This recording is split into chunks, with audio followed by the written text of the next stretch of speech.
नमस्कार सर्वांना.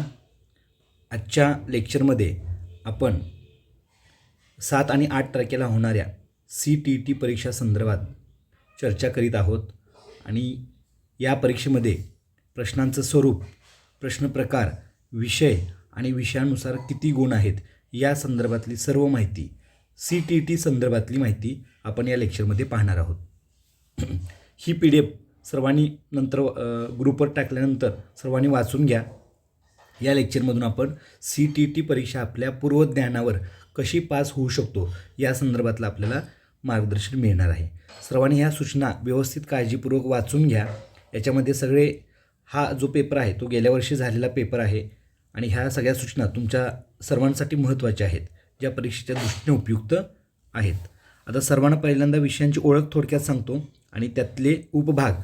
आपल्याकडे 2 संच येतात, त्यामुळे आपला कुठला विषय निवडलेला आहे आणि कुठलेही गुण आपण त्या ठिकाणी कुठले प्रश्न सोडवायचे आहेत हे सगळं महत्त्वाचं आहे. अभ्यासासोबत याही गोष्टी आपल्याला माहीत असणं गरजेचं आहे.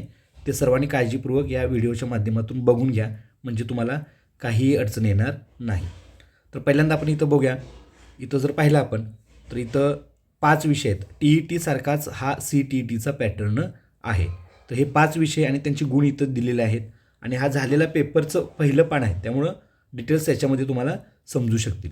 आता इथं सगळ्यांनी समजून घ्या. इथं 5 विषय आहेत. भाग 1, भाग 2, भाग 3, भाग 4 आणि भाग 5. हा पेपर 2 आहे. पेपर 2 आहे. असाच पेपर 1 पण आहे आणि त्याच्यामध्ये पण हेच विषय आहेत. बघा, पेपर 2मधले हे सगळे विषय आहेत. सर्वांनी नीट समजून घ्या. पहिला आहे बाल विकास व शिक्षाशास्त्र, ज्याला आपण CDP किंवा मराठीमध्ये बालमानसशास्त्र वगैरे म्हणतो. CDP म्हणूया त्याला. याचे 1 ते 30 इथं क्रमांक दिलेले आहेत. मी नंतर खाली प्रश्नपत्रिका तुम्हाला दाखवतो. तर हे पहिले 30 प्रश्न बालविकास व शिक्षाशास्त्र, बालमानसशास्त्र या क्रमानेच असणार आहेत. दुसरा विषय भाग 2. आता हा आपला पेपर 1 आहे. हा पेपर 1 आहे. तर 1 मधला पेपर 1 मध्ये गणित आपल्याला कंपल्सरी आहे, लक्षात घ्या. पेपर 1 मध्ये गणित आहे. 31 ते 60 प्रश्न. हे प्रश्न अतिशय TETपेक्षा फार सोपे प्रश्न असतात आणि प्रत्येक विषयामध्ये 15 प्रश्न हे त्या विषयाच्या कंटेंटवर आणि उरलेले 15 प्रश्न हे उपयोजनात्मक असतात. मी खाली काही उदाहरणं तुम्हाला सांगतो. त्यानंतर तिसरा भाग आहे पर्यावरण अध्ययन, ज्याला आपण परिसर अभ्यास म्हणतो. परिसर अभ्यास यामधले पण प्रश्न एकदम सोपे असतात. तर TET सारखी फारशी तयारी न करता आपण पूर्वज्ञानावर फक्त प्रश्न आपल्याला काळजीपूर्वक वाचता आला पाहिजे आणि 4 पर्यायामधून आपल्याला एलिमिनेशन मेथड वापरून हा पेपर अगदी पूर्वज्ञानावर आपण पास होऊ शकतो. फक्त थोडंसं शांतपणे प्रत्येक प्रश्न व्यवस्थित वाचून त्यातले 4 पर्याय कुठले योग्य आहेत, अयोग्य आहेत असं करून जर तुम्ही व्यवस्थित वाचत गेला तर शेवटपर्यंत व्यवस्थित प्रत्येक प्रश्न वाचून तुम्ही सोडवायचा प्रयत्न केला तर CTET आपण आरामात पास होऊ शकतो. तुमच्या माहितीसाठी मी माझा अनुभव सांगतो. ही परीक्षा मी फक्त त्या ठिकाणी माझ्यासोबत एक होते, जायचं म्हणून मी फक्त गेलो होतो आणि एक अनुभव म्हणून परीक्षा द्यायची होती. मी बिलकुल कुठलेही पुस्तक किंवा कुठलाही या संदर्भातलं हे वाचलं नव्हतं. एक अनुभव घ्यावा म्हणून मी 2 वर्षापूर्वी परीक्षा दिली होती. तर मी परीक्षेला फक्त बसल्यानंतर फक्त प्रश्न व्यवस्थित वाचत गेलो. माझं जे पूर्वज्ञान आहे तिथं वापरत गेलो. तर मी दोन्हीही पेपर क्वालिफाय आहे CTETचे, फक्त पूर्वज्ञानावर आहे. त्याचा अभ्यास मी किंवा पुस्तक घेऊन वगैरे काही रेफरन्स वापरलं नव्हतं. तर आपलं शिक्षक म्हणून पूर्वज्ञान असतंच आणि ते फक्त तिथं लॉजिक वापरून आपण काय करायचं, हा प्रश्न वाचून. याला TET सारखा इत्थंभूत अभ्यास लागतो असं बिलकुल नाही. आपल्या बेसिक तयारीवर हा पेपर आपण क्वालिफाय होऊ शकतो. तर माझी दोन्ही पेपर फर्स्ट अटेम्प्टमध्ये क्लिअर झाले. ते फर्स्ट पेपरला 102 आहेत. सेकंड पेपर माझा सायन्स मॅथ्स होता, तो पण माझा 98 मार्क्सनं तो क्लिअर आहे. तर सांगायचं तात्पर्य आहे की आपल्याकडे पूर्वज्ञान आहे, त्याचा फक्त व्यवस्थित वापर केला तरी देखील ही परीक्षा तुम्ही पास होऊ शकता. काही प्रश्नांचं स्वरूप दाखवतो म्हणजे तुमच्या लक्षात येईल. हा पेपर 1 सांगतोय मी तुम्हाला. गणित झालं, परिसर अध्ययन हा पण सोपे विषय आहेत. आता हे 2 विषयामध्ये जरासं कन्फ्युजन बऱ्याच जणांचं असेल आणि ते क्लिअर करून देतो तुम्हाला, जेणेकरून परीक्षेला गेल्यानंतर गोंधळ होणार नाही. आता इथं भाषा 1 आणि भाषा 2 आहे आपल्याकडं. तर भाग 4 आहे आणि भाग 5 आहे.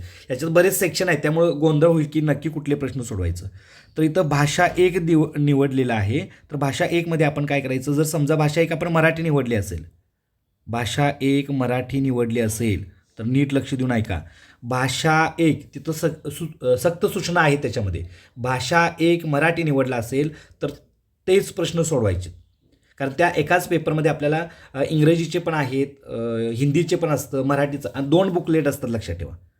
एक बुकलेटमध्ये सगळे हे असतात, सगळे विषय एका बुकलेटमध्ये, आणि एक स्वतंत्र बुकलेट छोट्या पानाचं असतं. त्याच्यामध्ये आपण जी भाषा निवडलेली, मराठी असेल तर ते मराठीचे त्याच्यामध्ये प्रश्न तिथं दिलेले असतात. तर भाषा एक जर मराठी निवडली असेल, हिंदी निवडली असेल तर इंग्रजी, ते काळजीपूर्वक कुठली निवडली ते तुम्ही बघून घ्या आणि त्यासमोरचे तेच प्रश्न तुम्ही काय केले पाहिजे, सोडवले पाहिजेत. काही सूचना तिथं दिलेल्या असतात ते तुम्हाला दाखवतो, त्या नीट वाचून. नाहीतर इथं फक्त गोंधळ होऊन बऱ्याच जणांचं इकडचं तिकडं तिकडचं इकडं जर झालं तर तुम्हाला अभ्यास असून सुद्धा तुमचा स्कोअर होणार नाही. सेकंडमध्ये भाषा 2 तुम्ही हिंदी निवडली असेल तर भाषा 2 हिंदी निवडलेलाच पर्याय तिथं वर लिहिलेलं असतंय ते वाचून तेच प्रश्न तुम्ही काय करणं, सोडवणं इथं अपेक्षित आहे. त्यामुळे हे काळजीपूर्वक बघा. त्यानंतर आपण प्रश्नांचं स्वरूप आणि कशा पद्धतीनं कट पद्धत किंवा त्याला एलिमिनेशन मेथड वापरून काय करायचं आहे, आपल्याला उत्तरापर्यंत कसं जाऊ शकतोय. आणि सगळे प्रश्न हे उपयोजनात्मक असतात. आपल्या बेसिक ज्ञानावर आपण काय करू शकतो, हे देऊ शकतो. आता काही प्रश्नांचं स्वरूप फक्त मी सांगतो तुम्हाला. बघा, बऱ्याच वेळा हिंदीमध्ये आपलं जम्बलिंग होते, तर हिंदीला पॅरेलल तुम्हाला तिथे इंग्लिशमध्ये पण असतं. त्यामुळं हिंदीमध्ये वाचून इंग्लिशमध्ये पण वाचा, जेणेकरून काय होईल, तुम्हाला प्रश्नाची क्लॅरिटी व्यवस्थित कळेल. इथं बघा प्रश्न आहे, निम्नलिखित में से कौन सा निरंतर और व्यापक मूल्यांकन का समर्थन आहे. आता मूल्यमापनाच्या संदर्भातला आहे, व्यापक और मूल्यांकन. मी आता उत्तर वगैरे काय सांगत नाही, तुमच्या ह्याच्यावर तुम्ही ते हे करा. फक्त प्रश्नाचं स्वरूप सांगतो आणि कशा पद्धतीने आपल्याला तिथं जाता येईल ते बघा. आता यातले काही शब्द वगैरे नाही कळाल तर लगेच काय करा, इंग्लिशचे रेफरन्स करा. Which of the following would support continuous and comprehensive, ज्याला आपण CCA म्हणतो, कंटिन्युअस अँड कॉम्प्रेहेन्सिव्ह इव्हॅल्युएशन. तर ही मेथड वापरायचं. हा पर्याय होतो का नाही, हा होतो का नाही, या होतो की नाही. 2मध्ये कन्फ्युजन असेल तर तिथं लॉजिक लावून पुढं पटकन जायचं, वेळ घालवायचा नाही. लक्षात ठेवा. प्रश्न 1. काही प्रश्न तुम्हाला आता जनरल आहेत ते सांगतो बघा. हे प्रश्न आता जनरल आहे बघा. शिक्षकों को बच्चों के साथ काम करते समय लगातार अपने स्वयं की दृष्टिकोन और पूर्वग्रहों की जांच करनी चाहिए. हा बरेचसे प्रश्न अशा स्वरूपाचे आहेत. अभिकथन आणि त्याचं कारण दोन्ही बरोबर आहेत आणि एकमेकांचं पूरक आहेत, कारण आहेत, असे वेगवेगळे पर्याय असतात, लक्षात ठेवा. त्यामुळे ह्या प्रश्नामध्ये बराचसा वाचनामध्ये समजण्यामध्ये वेळ जातो, पण समजपूर्वक वाचूनच तुम्ही जर उत्तरांपर्यंत गेला तर हा CTET पास होणं TETपेक्षा सोपं आहे. फक्त तुम्हाला ते लॉजिक लावता आलं पाहिजे. आणि पूर्वज्ञान, आता ह्या 2 दिवसामध्ये फक्त काय करा, प्रत्येक घटकातले एक मुद्दे आहेत, मेन मुद्दे आहेत, ती काय नक्की आहेत तेवढं समजून घ्या. ते समजले की तुम्हाला अशा प्रकारच्या प्रश्नांचे हे उत्तरं देता येऊ शकतात. असे बरेचसे प्रश्न आहेत. आता हे बघा, गणित में अपने खराब अंकों के बारे में बात करते हुए अवी कहता है मुझे अंकों की समझ नहीं है. अवी अपने प्रदर्शन का कारण किसको ठहराता है. किस्मत, कार्य कठिनाई, कोशिश की कमी, योग्यता का अभाव. आता हा प्रश्न किती सोपा आहे बघा. असे बरेचसे प्रश्न प्रत्येक विषयामध्ये आहेत जे आपण शिक्षक म्हणून, विद्यार्थी म्हणून त्याच्या भूमिका यांच्याशी निगडीत आहेत. बरेचसे प्रश्न हे सगळे उपयोजनात्मक ॲप्लिकेशन लेवलचे प्रश्न असतात. आणि जे काही अवघड आहेत किंवा जे आपल्याला वाचनातच नाहीत असे प्रश्न अगदी पटकन कुठला तरी गोल अंदाज लावून करून टाकायचं आणि सोडून द्यायचं. पण हे जे असले प्रश्न आहेत हे तुमचे हातचे प्रश्न, हातचे गुण आहेत, लक्षात घ्या. त्यामुळे यामध्ये व्यवस्थित प्रश्न वाचणं आणि 4 पर्याय व्यवस्थित तुम्ही एलिमिनेशन करून उत्तरापर्यंत जाणं एवढंच अपेक्षित आहे. आता हे सिद्धांत आहेत वेगवेगळे, ज्यांनी वाचला असेल तर त्यांनी त्यावर काम करा, नाही वाचलं असेल तर डायरेक्ट हे करून तुम्ही तर टाईम मॅनेजमेंट करणं फार महत्त्वाचं आहे, लक्षात घ्या. कारण ते यात वाचनाला फार वेळ लागतो, जसं TETला लागत नाही तसं इथं लागतो आपल्याला. कारण एकतर हिंदीमध्ये आहे आणि हिंदीमध्ये असून देखील प्रत्येक प्रश्नांची रचना त्यांनी काय केलेली आहे, असं डायरेक्ट वाचून लगेच उत्तर देता येत नाही. तर तुम्हाला प्रश्न व्यवस्थित वाचता यायला पाहिजे. नाहीच समजला तर इंग्लिशमध्ये पॅरेलल काय करा ते वापरा आणि 4 पर्याय मात्र व्यवस्थित तुम्ही हे करा. आता हे प्रश्न किती जनरल आहेत बघा. निम्नलिखित में से कौन सा कथन प्रगतिशील शिक्षा. आता हा शब्द नाही वाटला तर त्याला इथं पॅरेलल बघायचं. प्रोग्रेसिव्ह एज्युकेशन, प्रगतिशील शिक्षा में शिक्षक की भूमिका का सबसे अच्छा वर्णन करता है. आता हा पाठांतराचा भाग नाहीच आहे मुळात CTETला, सगळं उपयोजनात्मक प्रश्न आहे. आता हे शिक्षक ज्ञान का प्राथमिक स्रोत है, शिक्षक एक सुविधा प्रदाता के रूप में कार्य करता है, शिक्षक निर्धारित पाठ्यक्रम को जो का तो लागू करते हैं. आता जे त्याला रेफरन्स लागतच नाही, ते डायरेक्ट इलिमिनेशन पेपर आहे त्यामुळे तिथल्या तिथं हे करायचं आणि उत्तरापर्यंत जायचं. लक्षात घ्या. तर ही मेथड सर्वांनी काय करा, वापरा. आणि ज्याचं काहीच रेफरन्स लागत नाही त्याला अंदाज गोल करून तुम्ही पुढं जात तिथं वेळ घालवायचा नाही. अशी ही प्रश्नांची रचना तुम्हाला दाखवलेली आहे. यानंतर आपण अशा पद्धतीचे सगळे प्रश्न आहेत, लक्षात घ्या. इथं बघा, कक्षा 5वीं के बच्चों को तैरने और डुबाने की अवधारणाओं को पढ़ाने के लिए संरचनावाद में दृढ़ विश्वास रखने वाले शिक्षकों द्वारा कौन सा शैक्षणिक दृष्टिकोन अपनाया जाएगा. किती सोपा प्रश्न आहे बघा. त्याला पोहायला शिकवायचं आहे. मग व्याख्यान विधी, व्हिडिओ दिखाना, पॉवर पॉईंट प्रेझेंटेशन, निर्देशित खोज. तर या प्रश्नांची उत्तर किती इझिली आपण देऊ शकतो विचार करा. अशा पद्धतीनं आपण प्रत्येक प्रश्न व्यवस्थित वाचून या प्रश्नाचे आपण, आणि बरेचसे प्रश्न ह्या स्वरूपाचे असतात, लक्षात घ्या. असर्शन अँड रिझन या स्वरूपातले प्रश्न असतात. अभिकथन आणि कारण ते दोन्ही पण बरोबर आहेत आणि ए बीचे कारण आहे किंवा फक्त दोन्ही बरोबर आहेत हे त्याचं कारण नाही वगैरे असे 4 प्रश्न बहुतांश असतात. त्यामुळे इथं वेळ जातो आणि व्यवस्थित आपल्याला ते हे करता आलं पाहिजे, लक्षात घ्या. त्यानंतर पुढचा बघूया आपण. आता हा बघा, आमतौर पर सीखने की अक्षमता कठिनाई वाले बच्चों में, नाही समजलं, चिल्ड्रन विथ लर्निंग डिफिकल्टीज, त्याच्यामध्ये काय प्रकार आहेत त्यावर हे प्रश्न अगदी इझी प्रश्न आहे ते, लक्षात घ्या. विभिन्न जेंडर के व्यवहार के बारे में पूर्वकल्पित सामान्यकरण क्या कहलाते हैं. जेंडर रूढिवादिता, जेंडर पहचान, जेंडर भेदभाव, जेंडर प्रभाव. तर हे अशा पद्धतीचे आपल्याला प्रश्न जे आहेत जेणेकरून ते आपल्याला समावेशी शिक्षण म्हणजे काय, कशाला दिलेलं आहे. तर हे आपण पूर्वज्ञान असेल तर ह्या प्रश्नांचं काही जजमेंट लावू शकतो किंवा तिथं तर्क लावून आपल्याला अचूक उत्तरापर्यंत जाता येऊ शकतं. तर एलिमिनेशन मेथड वापरायची की हे होऊ शकत नाही, हे समजा हे होऊ शकत नाही, मग ह्या दोन्हीमध्ये कन्फ्युजन आहे, तर ह्या दोन्हीमध्ये त्याचा रेफरन्स घेऊन उत्तर देण्याचा प्रयत्न करा. That's it. तर तुम्ही असे बरेचसे प्रश्न टॅकल करून काय करू शकता, सोडवू शकता. हे मी तुम्हाला गॅरंटेड सांगतो, माझा अनुभव सांगतो. मला CTT संदर्भातलं काहीही माहिती नव्हतं, मटेरियलही काही नव्हतं, फक्त मी आहे या ज्ञानावर गेलो होतो, लक्षात ठेवा. तर फक्त एक काम करा, प्रश्न नाही समजला तर इंग्लिश रेफर करा, त्याला तो काय आणि तो अंदाज लावून काय करा, सोडवण्याचा प्रयत्न करा. हे झालं बालमानसशास्त्र. त्यानंतर दुसरा विषय आहे गणित. गणित एवढे सोपे प्रश्न आहेत. 15 प्रश्न हे आपले कशावर आहेत, कंटेंटवर, म्हणजे सोडवणे, आणि 15 प्रश्न हे उपयोजनात्मक आहे. त्यामुळे पेपर 1 पास होणं सोपंच आहे अगदी. तर याच्यामध्ये गणित की कक्षा में विद्यार्थियों में व्यक्तिक भिन्नता की पहचान के लिए निम्नलिखित में से कौन सी आकलन तकनीक उपयुक्त नहीं होगी. होगी नहीं होगी हे नीट वाचायचं, लक्षात घ्या. जनरल प्रश्न आहे.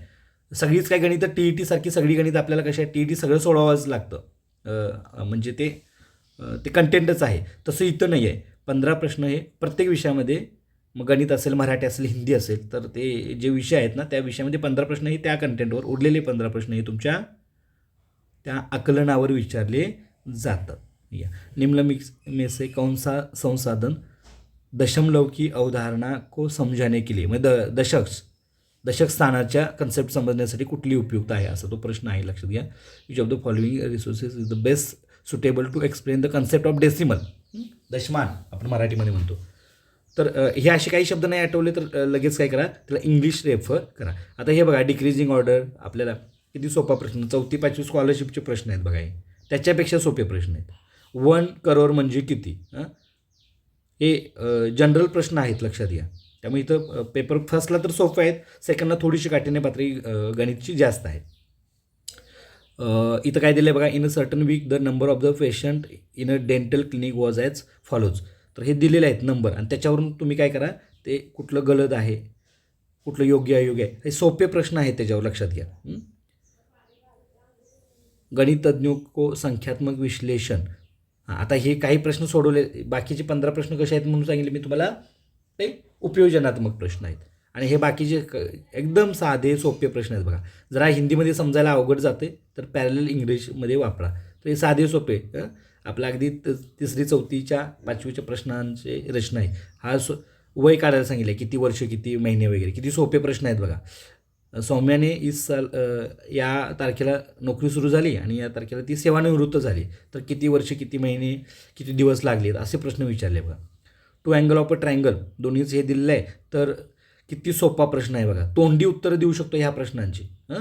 एक त्रिकोण दिलेला आहे, त्यातल्या 2 कोणाचे मापं दिले, तिसरी विचारले. आता तिन्ही कोणाची मापाची बेरीज 180 असते. आता हे मी काही सोडून देत नाही, याला फारसा वेळ लागेल. तुम्ही जरासं एकदा ही प्रश्नपत्रक ॲनालिसिस करा. किती सोपे प्रश्न आहेत बघा इथं. हे बघा इथं काय दिलं बघा, 45वा प्रश्न हिंदीमध्ये कुठं आहे, इथं हेक्टोमीटर, डेकामीटर, त्यावरचे प्रश्न, मीटर सेंटीमीटरवरचे प्रश्न आहेत. त्यानंतर हे बघा ही पदावली, किती सोपी पदावली दिलेली आहे बघा. आणि काही प्रश्न मग हे असे आपल्याला कथनवर आहे, हा त्या कन्सेप्टवरच आहे. अशा प्रकारचे काही प्रश्न आपल्याला उपयोजनात्मक स्वरूपात विचारलेले जातात. आता हा 12,000, 1,300 आणि 2 टेन्स म्हणजे 2 दशक असेच यांची बेरीज विचारलेली आहे बघा. त्यामुळं तुमचं गणित जे आहे अगदी बेसिक लेवलचं आहे गणित. त्यामुळे त्याचे काय हे संख्या ज्ञानावर प्रश्न विचारलेले. असे काही प्रश्न हे आपले जे आहेत ते उपयोजनात्मक असतात. गणित की एक शिक्षिका कथा में विवृत एवं संवृत वक्र की अवधारणा पर, म्हणजे हे उपयोजनात्मक प्रश्न आहे, लक्षात घ्या. तर अशा प्रकारे हे गणित एकदम सोपे प्रश्न आहेत. हे वाचून तुम्ही अगदी इझिली सोडू शकताय. ठीक आहे, तर गणितचं ते लक्षात घ्या. 15 प्रश्न कंटेंटवर आहे, अगदी बेसिकचे प्रश्न, बेरीज वजाबाकी गुणाकार भागाकारवरचे आहेत. TET सारखा अवघड नाही. त्यानंतर आहे पर्यावरण अध्ययन. हा तर एकदम सोपा विषय आहे, लक्षात घ्या. इथं पण तुम्ही ठरवला तर आउट ऑफ आउट मार्क्ससुद्धा घेऊ शकता, एवढं सोपे आहेत. फक्त तुम्हाला हिंदीमध्ये प्रश्न वाचून त्याचे 4 पर्याय तुम्हाला व्यवस्थित एलिमिनेट करता आलं पाहिजे. तर अशा प्रकारे हे परिसर अभ्यासची हे आहे. तुम्हाला स्ट्रॅटेजी सांगताना जे प्रश्न जिथं काहीच लॉजिक लागत नाही, ज्याचा काहीच अभ्यास नाही, तो पटकन गोल करायचा, अंदाजे हे करून घ्यायचं आणि पुढं जायचं. वेळ घालवत बसणे नाही. पेपर 1ला बऱ्याच जणांचं टाईम मॅनेजमेंट होत नाही. त्याचं रिझन म्हणजे तुमचं वाचनाचं स्पीड.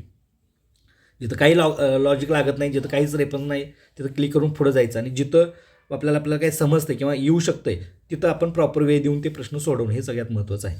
आता उष्मा के कुचालक, आता हा शब्द लक्षात येत नाही आपल्याला. Select the group of poor conductors and heat from the following. एकदम सोपे प्रश्न आहेत. Poor conductor, bad conductor and good conductor of the heat वगैरे, ज्या विज्ञानच्या बेसिक कन्सेप्ट आहेत त्यावरचे हे प्रश्न आहेत, ज्याचे आपण डायरेक्ट उत्तर देऊ शकतो. अशा पद्धतीनं परिसर अभ्यासाचे प्रश्नसुद्धा अगदी हे बघा. EVS में पर्यावरण अर्थात पर्यावरण म्हणजे काय, एन्व्हायरमेंट इन EVS मीन्स. 4 पर्याय दिले, तुम्ही पर्याय वाचून अगदी इझिली उत्तरापर्यंत पोहोचू शकताय. तर अशा पद्धतीनं हा परिसर अभ्यासाचा हे झालेला आहे. तर हे प्रश्नसुद्धा तुम्ही जनरली वाचून काय करू शकताय, उत्तर देऊ शकता. अगदी याच्यामध्ये सुद्धा जरा जगाचा भूगोल थोडक्यात सांगितले मी. महाराष्ट्राचा भूगोल वगैरे आपल्याला थोडक्यात पाहिजे. प्रॉपर महाराष्ट्राचं काय विचारत नाहीत, कारण ही सेंट्रलची एक्झाम असल्या त्यामुळं जग आणि भारत या संदर्भातलेच प्रश्न तुम्हाला इथं विचारणं अपेक्षित आहे. तर हे परिसर अभ्यासाचे प्रश्नसुद्धा आपल्याला काही ह्याच्यावर हे बघा. टाईमवरचा प्रश्न इथं विचारलेला आहे बघा. पूर्वेकडं पश्चिमेकडे गेल्यानंतर किती टायमिंगचा फरक आहे इतर देशामध्ये आपल्या वगैरे, त्यावरचे काही प्रश्न इथं विचारलेले आहेत. तर अशा पद्धतीने हे इंग्लिश निवडलं असेल, इथं लिहिलेलं असते बघा. इथलं मगाचा भाग तुम्हाला सांगायचं असेल. Candidate should attempt questions from part 4. आता 4मध्ये लँग्वेज आहे, लक्षात ठेवा आपण जी निवडली तर क्वेश्चन इथं दिलेलं आहे 91 ते 120. If they have opted for English as language first. आता लँग्वेज एक तुम्ही इंग्लिश निवडले असेल तर हा पहिला बुकलेट आहे. पहिल्या बुकलेटमधलं पहिलं बुकलेट जाड असतं, त्याच्यामध्ये सगळे विषय आहेत. आणि सेकंड बुकलेट हे छोटं असतं, ज्याच्यामध्ये आपण सेकंड लँग्वेज जी निवडले तेवढेच प्रश्न इथं सोडवायचे. आता इथे इंग्लिश पार्ट 4 बघायला लागलो आहे. हा कन्फ्युजन बऱ्याच जणांचं होतं आहे, माहीत नाही, त्यांनी नीट समजून घ्या. ह्या फर्स्ट बुकलेट मोठा असतो सगळ्या विषयांचं, त्याच्यामध्ये तुम्ही काय निवडायचं. जर फर्स्ट लँग्वेज तुम्ही आपली कुठली लँग्वेज निवडल्या ती जर नीट बघा आपल्या हॉल तिकीटवर. तर समजा फर्स्ट लँग्वेजमध्ये इंग्लिश निवडले असेल तर हे निवडायचं, लक्षात घ्या. त्यानंतर सेकंड पुढं सांगतो बघा, तिथं ठळक सूचना दिलेली आहे. जर तुम्ही 91 ते 120 या प्रश्नांचे उत्तर कधी देऊ शकता, यदि उन्होंने भाषा एक का विकल्प हिंदी चुना हो. भाषा एक हिंदी निवडली असेल तरच हे प्रश्न सोडवायचे, लक्षात घ्या नीट. कुठे इथं नंबर दिलेला आहे 91 ते 120. मग आपण भाषा एक काय निवडली ती बघा. मराठी निवडलं असेल तर मराठी हे घ्या, ते मराठी सेकंड ह्याच्यामध्ये येईल.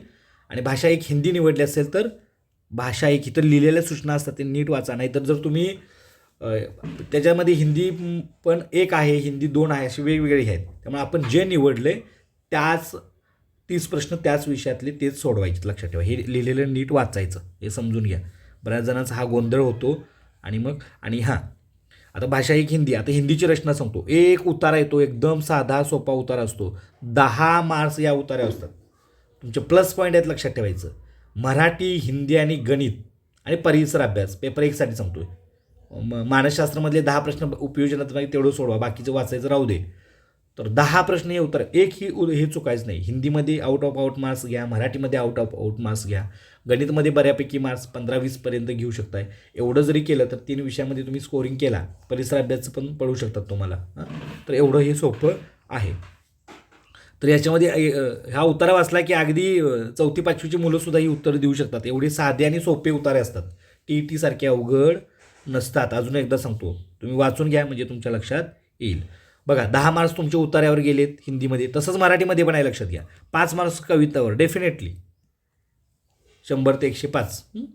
तर यात एकही मार्क्स घालू नका. जर तुम्हाला खरोखर TET पास व्हायचे असेल तर एकही मार्क्स यामध्ये घालू नका. जे आपल्या हातचे गुण आहेत, लक्षात ठेवा. कुठल्याही स्पर्धा परीक्षेला आपला अभ्यासाबरोबर तुमची स्ट्रॅटेजी, टाईम मॅनेजमेंट ह्या गोष्टी फार महत्त्वाच्या असतात, लक्षात घ्या. अभ्यास सगळेजणच करतात, पण ते तुम्हाला ॲप्लिकेबल करता आलं पाहिजे. तर त्या अभ्यासाचा अर्थ आहे, उपयोग आहे आणि त्याचंच रूपांतर मग पास किंवा नापासामध्ये होत असतं, लक्षात ठेवा. मग अभ्यासाबरोबर या गोष्टी तुम्हाला मॅनेज करता येणं गरजेचं आहे. तर यामध्ये काय सांगितलं तुम्हाला मी, 30 प्रश्न आहेत. तर 15 प्रश्न हे आपल्याला उत्तराने ह्याच्यावर आणि उरलेले 15 प्रश्न उपयोजनावर असतात. त्या विषयाचं तुम्ही अध्ययन करताना काय काय अडचणी किंवा हे येतात यावरचं ते प्रश्न असतात. हे सगळे उपयोजनात्मक प्रश्न आहेत बघा. मग तेवढेच प्रश्न ते हातचे गुण आहेत, ते पैकीचे पैकी इथं मी, आणि हे पण सोपे असतात. हे पण तुम्ही व्यवस्थित वाचून काय करू शकताय, सोडवू शकताय. बघा इथे 114वा प्रश्न, जब हम यह कहते हैं की भाषा यादृच्छिक है तो इसका तात्पर्य काय. आता तुम्हाला ही कन्सेप्टच माहिती पाहिजे किंवा 4 पर्याय बघून तुम्हाला ते हे करता आलं पाहिजे. आता हिंदीमधले प्रश्न आहेत तर हिंदीला ऑर नसणार किंवा मराठीला ऑर नसणार आहे. ते त्या लँग्वेजमध्ये आहे तर त्याच लँग्वेजमध्ये तुम्हाला ती भाषा किंवा समजणं अपेक्षित आहे. ठीक आहे. त्यानंतर आता इंग्रजीचं भाषा 2 बघा, इथं जर तुम्ही इंग्लिश निवडली असेल त्यात आहे बघा, पहिल्यांदा मी सांगितलेलं आहे. चौथा जो पार्ट आहे त्या चौथ्या पार्टमध्ये लँग्वेज, चौथा आणि 5वा पार्ट लँग्वेज जी निवडल्या ती सिलेक्ट करून काय करा तुम्ही सोडवायचा प्रयत्न करा. इथं बघा उत्तर मी, यदि भाषा 2 तुम्ही जर हिंदी निवडली असेल, भाषा 2 हिंदी निवडली असेल तर हे प्रश्न सोडवायचे. तर शक्यतो भाषा 1 आपण मराठी निवडली असेल तर मराठी भाषा 1-2 हे व्यवस्थित बघा. भाषा 1 मराठी निवडली असेल तर मराठीचे त्या नंबरचे तेवढे प्रश्न सोडवायचे. भाषा 2 आपण हिंदी निवडली असेल, उदाहरण सांगायला लागलो मी, भाषा 2 हिंदी किंवा याच्या उलट भाषा 1 हिंदी, भाषा 2 मराठी निवडले असेल तर जिथं जसं लिहिलं आहे ते आपली भाषा आपल्या हॉल तिकीटवर असते ते बघून परत एकदा खात्री करून तेच प्रश्न तुम्ही सोडवणं अपेक्षित आहे. तर इथं पण रचना त्याच प्रकारची आहे. तर अशा पद्धतीनं आपण CTETसाठी पेपर 1 आणि पेपर 2ची रचना तुम्हाला मी इथं सांगितलेली आहे. तर सर्वांना येणाऱ्या परीक्षेसाठी शुभेच्छा. पेपर 2मध्ये परत एकदा सांगतो, पेपर 2मध्ये काय ॲडिशन होतं आहे, त्याच्यामध्ये पण अजून सांगतो तुम्हाला. पेपर 2मध्ये एकत्रच विज्ञान पण एकत्र आहे आणि सामाजिक शास्त्र आहे. तर जे पहिले पेपर आहेत CDP म्हणा, म्हणजे बालमानसशास्त्र, दुसरा जो पेपर 1 झाला, पेपर 2मध्ये दुसरा असणार आहे आपल्याला. पेपर 2मध्ये आपल्याला दुसरा कॉमन सब्जेक्ट मराठी हे झाला, CDP झाला. त्यानंतर आहे इथं सिक्वेन्स सांगतो, लक्षात ठेवा. दुसरा तुम्हाला येतो आहे गणित विज्ञान. ज्यांनी गणित विज्ञान निवडले आणि त्याच्या पुढे नंबर दिलेले असतात त्यांनीच समजा 31 ते 90 ते प्रश्न क्रमांक नीट बघा, म्हणजे तुम्हाला तिथं आत कन्फ्युजन होणार नाही. तर 31 ते 90चे ज्यांनी गणित विज्ञान निवडले त्यांनीच ते सोडवायचं. ओके. TETला वेगळं होतं, ज्यांनी गणित विज्ञान त्यांना तोच पेपर, ज्यांचं हे आहे त्यांना तो दुसरा पेपर. तसं इथं नाही आहे, एकच बुकलेट असतं आणि त्यातच सगळे असतात प्रश्न. ज्यांचा समाजशास्त्र आहे त्यांनी इकडे बघायचं नाही किंवा हे प्रश्न सॉल्व्ह करायचे नाहीत. तिथं भाग पण हे निवडल्यानंतर देतात. दुसरा गणित विज्ञान झाल्यानंतर 3 नंबरला येतं बघा सामाजिक अध्ययन. बऱ्याच जणांना इथं नावात कन्फ्युजन होतं बघा. सामाजिक अध्ययन म्हणजे ज्याला समाजशास्त्र म्हणतो किंवा त्याला हिंदीमध्ये शब्द आहे सामाजिक अध्ययन किंवा सामाजिक विज्ञान हे बऱ्याच जणांना कळत नाही. सामाजिक विज्ञान म्हणजे समाजशास्त्र आहे. आपलं रेग्युलर विज्ञान नव्हे, सामाजिक विज्ञान म्हटलेलं आहे. ओके, हे झालं 1 2 3 आणि चौथा आहे तो चौथा भाग भाषा 1 आणि 5वा भाग भाषा 2. भाषा 2 बहुतांश जणांना मी सांगितलं होतं भाषा 1 मराठी निवडा आणि भाषा 2 हिंदी निवडा. इंग्रजी निवडलं असेल तर ते त्यांच्या पद्धतीने बघून घ्या. दुसरं एक तर भाषा 1 हिंदी पण निवडू शकतो किंवा भाषा 2 मराठी. पण जे काय निवडले तेच बघा आणि तेच प्रश्न सर्वांनी सोडवायचा प्रयत्न करा. तर अशा पद्धतीनं पेपर 1चं सगळं ॲनालिसिस केलेलं आहे. त्याच पद्धतीनं पेपर 2 आहे. CTT पास होणं सोपं आहे. फक्त आपल्याला पूर्वज्ञान व्यवस्थित ॲप्लिकेशन लेवलवर आपल्याला वापरता येणं या ठिकाणी अपेक्षित आहे. सर्वांना येणाऱ्या TTच्या हार्दिक शुभेच्छा. माझ्याकडून CTT संदर्भात जी काही थोडक्यात माहिती सांगायची होती, जे काही पूर्वज्ञान मला माझं जे त्यात काही मास्टरी आपल्याला मिळवायची नाही. परत एकदा सांगतो, आपल्याला फक्त हे इलिजिबिलिटी टेस्ट आहे, पात्रता परीक्षा आहेत. त्यामुळे आपल्याला 150 पैकी सर्वांनी 90+ किंवा 100+चं टार्गेट ठेवा, जेणेकरून आपण काटावर राहणार नाही आणि पहिल्याच अटेम्प्टमध्ये आपण ही परीक्षा पास होऊ शकतो. TT संदर्भातलं मार्गदर्शन वेळोवेळी मी तुम्हाला अशा पद्धतीनं ऑनलाईन रेकॉर्डेड असेल किंवा तासाच्या माध्यमातून तुम्हाला देण्याचा छोटासा प्रयत्न आपला राहील. सर्वांना येणाऱ्या परीक्षेसाठी शुभेच्छा. धन्यवाद. थँक्यू.